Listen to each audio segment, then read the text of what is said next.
Hi guys! Good morning! Welcome back to my channel. Ayan, so today is another day na naman. At medyo bad ang weather. Malamig-lamig. And then, ayan, as you can see, ay umuulan po. Wait, tinitingnan ko yung bus ko eh. Ay, nako. So, last night guys, I uploaded a video but I have to delete it as suggested na rin nung isa nating viewer, since that video is medyo maraming mainit ang ulo. So okay, I decided to delete it, and of course we don't want to entertain negativity, diba, as much as possible. We want positivity.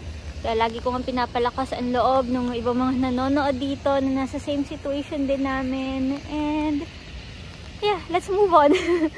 So eto guys, ang good news. So si Ren finally ay na-receive na niya yung kanyang letter of completion from KOI. And along with that is yung kanyang grade. So, I'm so proud of my husband kasi finally natapos na niya ang kanyang MPA.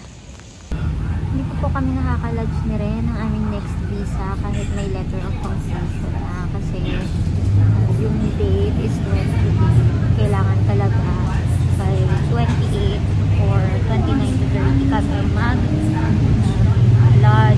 So, yun, we'll see. We'll wait. Sa tayo, diba, kung anong will ni Lord sa atin, yun ang mangyayari. If we are not destined to stay pa dito, so let it be. Basta kami, we know na kahit anong mangyari sa amin dalawa, sa amin kami magpagpad ng asawa ko, we will be all okay. Importante lang naman sa amin ay magkasama kami. At least ay sinubukan pa rin namin dito, diba? Wala kaming panagsisisihan na sinubukan namin dito.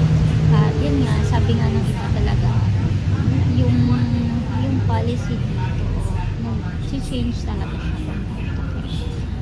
So, yan.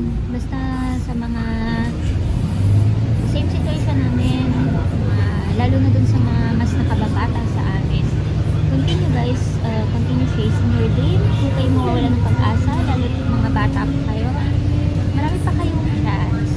May mga opportunity pa, magandang opportunity pala naghihintay sa inyo.